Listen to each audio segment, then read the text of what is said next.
We have all kinds of NHL news and rumors to discuss tonight. Tonight's Straight Talk revolves around Toronto and Montreal. Plus, we have news from the NHL waiver wire, some significant injury updates as well, including Anthony Duclair, Alexis Lafreniere, and others, Jonathan Jerard as well. The Preds have recalled one of their top prospects. Senators are going to be without David Perron, potentially for an extended period of time. And we have an update on the situation involving Habs prospect Joshua Waugh. All that and more coming up next.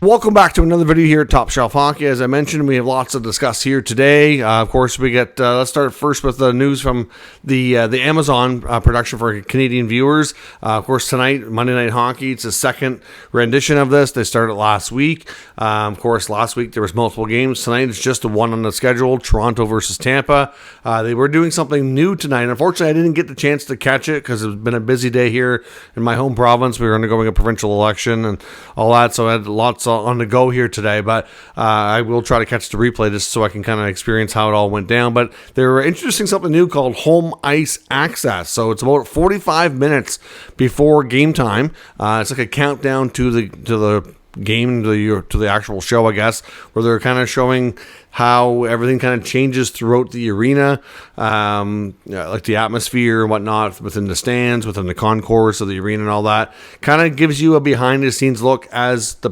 game, everything prepares to get going. So be curious to see if anybody who did watch it tonight. I'd love to know your thoughts on the comments below. I'll be talking about it probably the next day or so once I have a chance to kind of catch the replay of it, because like I said, I missed the first part of it tonight. I'll be sitting down to watch the second half of the game here as I complete this production of this video. So Amazon continues to roll out kind of some unique, different styles, and it's just nice to see some creativity and something new put into this, because I think we've been stagnant with the Sportsnet production of the national rights holder here in Canada for an extended time. So good to see that, and I'd love to know some feedback. News from the NHL waiver wire today. Julien Gauthier of the Islanders was on waivers. He did clear, so they can reassign him if they wish. I'm not sure if they're going to now that we know the update on Anthony Duclair, which we'll get to in a second. But new on waivers today, the Ottawa Senators have Matthew Highmore on waivers. He was injured at the end of the preseason, so he had to go on season opening injured reserve. And now he's able to be ready to play. So he was put on waivers for the purpose of being sent back to the AHL in Belleville. So we'll see. I imagine he'll likely clear and would likely be reassigned tomorrow. So as I mentioned, Anthony Duclair, one of the top free agent signings in the Eastern Conference, especially with the New York Islanders, their main real change for the team. And of course, Duclair comes in, previous relationship with Patrick Waugh, who was his junior coach. Obviously somebody who adds some speed and skill and scoring ability to that lineup. I think a lot of Islanders fans have been a little bit frustrated with the lack of change and lack of additions, trying to make this team better, younger, faster, all that. And Duclair comes in as one of those, pieces that could be some hope and that you could get some change. And unfortunately, he's going to be out for quite an extended period of time. We saw him kind of have it looked like it didn't look bad. It was just like a kind of weird, innocent play. But unfortunately, Duclair looked like a major type of groin type injury. All we know so far of the update from the team was that it's going to be an extended period of time. They're hopeful at this point that it's not season ending and optimistic that he'll be able to return before the end of the year. But to get an update like that, doesn't sound promising. They said they'll know more the next day or so to kind of put maybe a little bit more of a more definitive timeline.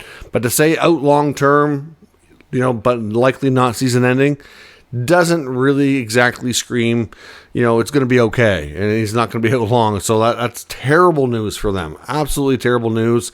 The Islanders team, in my opinion, were already kind of a bubble team to have a chance at the playoffs. They have been getting good goaltending from Ilya Sorokin. Seems like he's kind of bounced back, but it's an older team. They do have some speed and some skill in that lineup. But it's just real unfortunate to see Duclair go down long term. So hopefully, maybe there's a possibility of the news getting better, but it doesn't sound like it here. He's also missed some serious time recently with Achilles injury as well. So it's the injuries are starting to pile up for him in the last couple seasons here. New York Rangers, of course, their cross-state rival Alexis Lafreniere is now listed as day-to-day as well. and could miss some time for them. So that's not good. The Maple Leafs tonight, like I said, they're playing the Lightning. A few changes there. Max Pacioretty is back in the lineup after being a healthy scratch for a couple of games, and he did score tonight as well. Like I said, I unfortunately missed the first part of the game. I'm going to shortly here sit down and kind of get caught up on it and watch the replay and the ending to it. But Pacioretty is back in and did score, so back on track for him. Chicago looks like they're going to be making Philip Kurashev a healthy scratch in their game tomorrow. Head coach Luke Richardson did, I guess, kind of call him out in his media availability. Kurashev is a player that they just need more from. He was, I think, was an around 50-point player last year. Really developed into one of their younger players they were counting on and hoping to take another step this year. And so far, his beginning to the season has been disappointing, and they're hoping to see him bounce back. So he'll sit out at least one game before getting a chance to redeem himself here. Some people are calling this shocking news. I personally don't see it as such, but Seamus Casey, the New Jersey Devils, phenomenal rookie defenseman, has been reassigned to the American Hockey League. And it's, to be honest, this has nothing to do with him. This is all about the roster, cap, and all that, because they have Brett Pesce and Luke Hughes ready to return. Now, they are probably going to miss one more game, but head coach Sheldon Keefe did say that their returns are imminent. So, unfortunately, when you look at who's in that lineup, I mean, you could probably make an argument here that out of the between Pesce and Hughes going back in, that maybe Casey's not the guy that needs to go. But if you look at what they can do, who needs waivers and who doesn't, it's the easy move. Now, his contract is not slidable anyway, so I see a lot of people commenting saying, he played 9 games. If he plays another one, his contract's going to kick in. That's not the case. His contract's not slidable right now because of his age, so this contract's counting for the season no matter what. And he had a phenomenal start, and he showed that he could play and contribute, which is great. They have a great problem in New Jersey. A lot of defensemen who can play really, really well.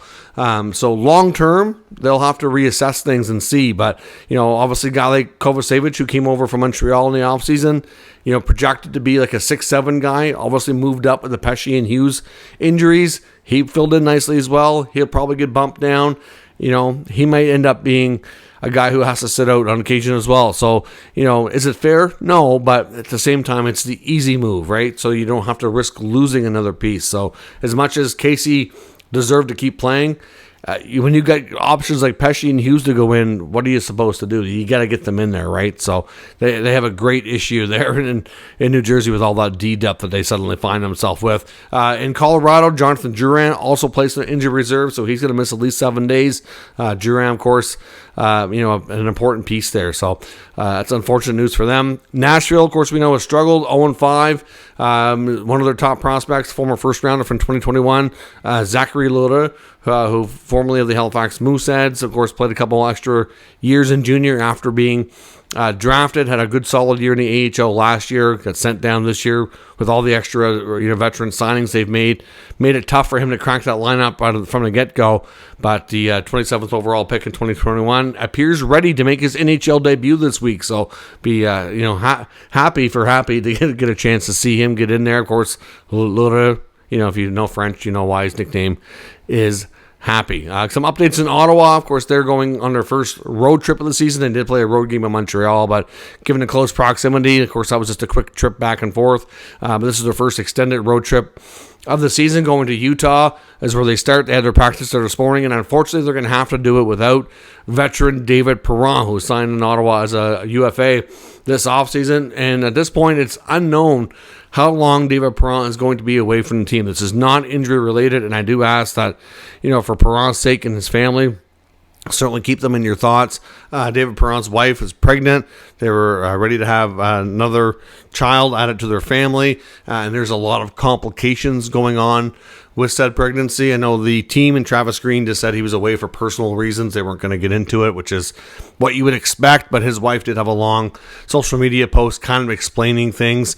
There was a good high probability that when their baby was being born, that they were going to have to go for a very high-risk surgery, and there's a lot of complications. I'm not going to get into all of it here, but certainly if you look up David Perron and his wife Vanessa on social media, you'll see the full, more details of that. But certainly keep the Perron family in our thoughts. And right now they're just saying he's away from the team indefinitely. Obviously, depending on how the birth goes, the surgery, like there's a lot of complications there. He's going to have to put family first, and it could be a week, it could be 2 weeks. It's really difficult to say. It could be longer, right? How long Perron will be away from the Habs, but I guess from a team perspective and who's going to fill in for him, it looks like Ridley Gregg is ready to return after missing a few games due to injury. He was a full participant in practice today, so they're optimistic that Gregg will slot in. They did bring Cole Reinhardt up from the minors, who had a pretty impressive preseason and training camp, to be the extra forward in case they need somebody. And Linus Ullmark is ready to return as well and expected to at least start. I'm not sure if he'll start all the games on the road trip, but at least a couple of them for sure. In San Jose, we get an update on first overall pick and one of the league's top young bright stars, Macklin Celebrini, today. Of course, he's been out since he made his debut, played their first game, had a phenomenal couple of plays, got his first goal, wicked assist to Tyler Toffoli, but then he got hurt, and he's been out ever since, so he's only played the one game so far, and Mike Greer, the GM of the Sharks, indicates that Celebrini will be out for at least 2 more weeks, so that's really unfortunate news for the youngster who we're just dying to watch play hockey and see more exciting plays from. So if you're a Sharks fan or you're looking to see Celebrini play, you're going to have to wait a little bit longer as he continues to recover. In Vegas, unfortunate injury news there. Victor Olofsson, who former Buffalo Sabre, who basically, from what we had heard, wanted out of Buffalo for probably a season or two because of the utilization and where he kind of fit in their depth chart and everything. Turned out to be a really good pickup by Vegas. They were playing him in a completely different role, giving him a chance to get power play time, top 6. Had a good start with the team, but now he's hurt. So he's got a lower body injury. He's going to be out for, they're calling it a week to week, so it's most likely going to be, usually when they say that, it quite often ends up being 2 to 3 weeks. So we will see where things go, but certainly not good news for Vegas on that front. A signing quickly as well. The Edmonton Oilers today announced that they've signed the 32nd overall pick in the 2024 NHL draft. First rounder Samuel O'Reilly gets his 3-year ELC. Of course, they did make a trade, trading a future first rounder to get into the first round to grab O'Reilly as a prospect, which kind of questioned at the time. We'll see. Long-term outlook is still, he's a good prospect, but I guess we'll have to look and see what they might have missed out on in the next draft before we kind of can better analyze that situation. Either way, he looks like a pretty decent prospect. Hopefully he pans out for them.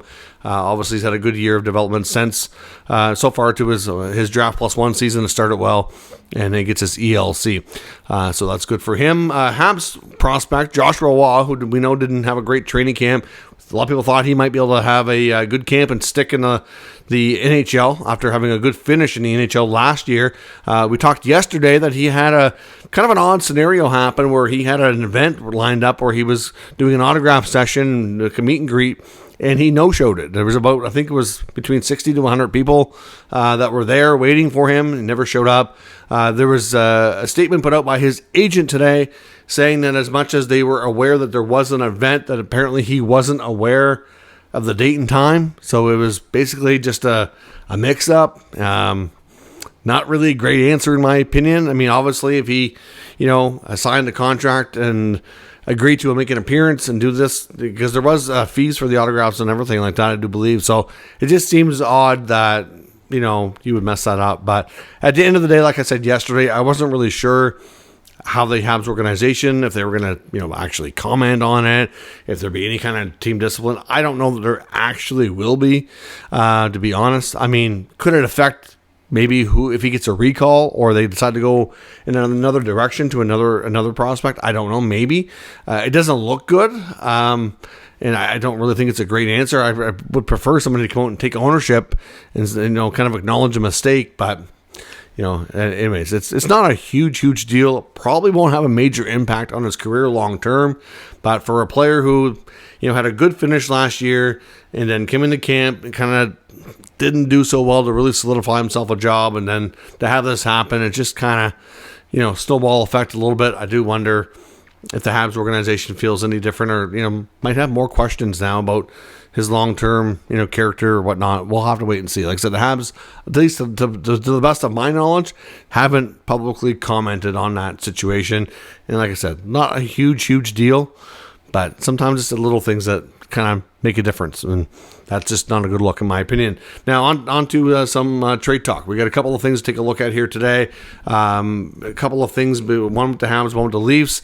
With Montreal, we've talked about this before, but this player had a decent preseason, but I know Habs analyst Max Lapierre, former NHL player, has said that he really believes Christian Dvorak could very well be the first Hab that's moved this year.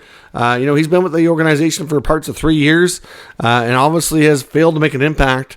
And at this point in the season, hasn't done much so far in the early part of this year. Like, obviously, you can look to defensive play and the other side of the puck, whatnot, but that can only get you so far. And you have to be contributing to the offense, which is something that Dvorak was expected to do from the get-go. He was expected to come in as a middle six, two-way centerman, and has never really delivered on the offensive side of the puck with any kind of consistency. So we've talked before about the fact that some Habs like Dvorak and Armia being another who are on expiring contracts.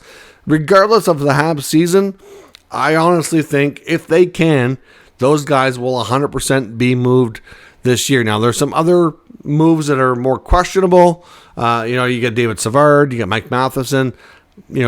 How do they get moved? Do they stay? I mean, Savard's on the 1 year left on his contract, like the other two guys I mentioned.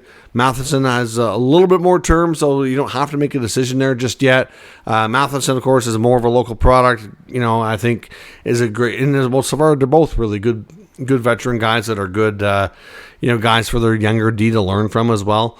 But at the end of the day, I don't know that they're in a rush to make a D trade. I think if they're going to make trades, I think they're more curious. They have more guys in the forward realm that are kind of maybe ready for more of an opportunity. If you look at their D, obviously Lane Hudson stood out amongst a lot of those young D. More so, like if you think about how he only signed late last year and only got a little bit of time in before the season was up. But all those guys that were there last year, we saw them move. Jordan Harris, we saw Kovacevic get moved. Arbor Xhekaj, in my opinion, has struggled. They brought up Logan Mailloux due to injury. He's got a little bit of time. Jaden Struble, I don't think has gotten enough playing time. So hopefully they kind of move forward there a bit more. Goulie's been pretty good. Obviously, Caden Goulie, I think, likely can be a top pair D for them. Longer term. So we'll see. But obviously, there's lots of defensive guys there. It takes longer for D to develop. It's kind of what I'm kind of hinting at here. And I don't know that there is much of a rush to move the veteran D as they are to maybe make room for some of the younger forwards. And Dvorak and Armia, I just don't see them having a long-term future in Montreal. To me, it doesn't make sense for them to be re-signed and be brought back. It's also tough to trade players when they're struggling and not producing. So we'll see. But I do agree with Max Lapierre. Dvorak needs to be one of the first guys to go. And like I said, even if Montreal, who at this point they've had an okay start to their season, I think it's very early, very premature to predict playoffs. I don't think that's going to be in their future this year. I think they'll be better. I think they'll be a stronger team. I don't think they can go all the way, jumping all the way from last place all the way up to a playoff spot. That's a tall task. Could they make a little bit of headway in the division? I do think that's possible. We'll see how things go. But will Christian Dvorak be the first Hab move this year? I think it absolutely makes a lot of sense to me. But let me know what you think. In Toronto, we know Timothy Liljegren is a player that's gotten a lot of attention. Finally got a chance to play a bit with the Leafs.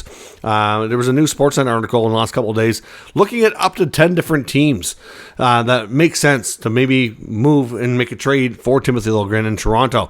We've talked at length a few times that the Oilers make a ton of sense and it could be the landing spot for him. But, when looking at that article, looking at some of the other teams that were mentioned, one that really stood out to me being a terrific landing spot is Utah. Utah is a team that did a lot of work in the offseason to rebuild their blue line and to really bring in some more stronger players around to kind of build around their youth. They have a lot of young talent there that's been playing very well. Look at Dylan Gunter's hot start. You got Logan Cooley. You've got lots of other guys there. You got Josh Doan, Nick Schmaltz. The list goes on.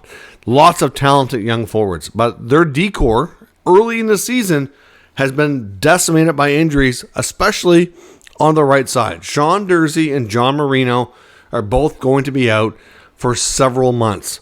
This would be an opportunity with for a guy like Liljegren to come in, play solid top 4 minutes, and really solidify himself. And it could, long term, I don't know if he would stay in Utah super long term, because it really boils down to where he fits when everybody's healthy. But we know that the new ownership group there and the Smith group in Utah wants to do everything they can to get that team into the playoffs. They already spent a lot of money in the offseason, of course, for one, buying the rights to all the Coyotes players and bringing them all to Utah. We saw them make some big trades and UFA signings. Like, they really want to bring in a lot of new talent to that team. They've done that, and now the injury bug has hit them hard. They had a phenomenal start. They've kind of slacked off a little bit. The injuries have played a role. I don't know that they're going to panic and jump out and make a trade right away, but, it makes sense that if they're going to make moves, and we've been led to believe by NHL insiders that this ownership group is going to give that team all the resources necessary. They really want to make a big splash in their first season and really try to get into the playoffs. Is it possible? I think it is possible, but it's a tall task, and there's lots of work to be done. And without their top 2 right shot defensemen being out, it's going to be incredibly difficult. A guy like Liljegren may not be the, a superstar guy to come in and solve all their problems, but he could be a steadying type of effect. He had his moments in Toronto where he was a steady, solid guy playing like, that middle pair. I think he could do it over there as well. So to be honest, I think Utah makes a ton of sense. They have all kinds of draft capital and young talent that they could offer to Toronto in a trade that they would probably be intrigued by. Wouldn't affect their cap. I just think it makes too much sense for both sides. But let me know what you think down in the comments. We'll discuss further. Of course, if you're new to this channel, make sure you subscribe and stick around. We'll keep you up to date with all the news, rumors, and analysis of all 32 NHL teams. Thank you for watching. I'll catch you next time.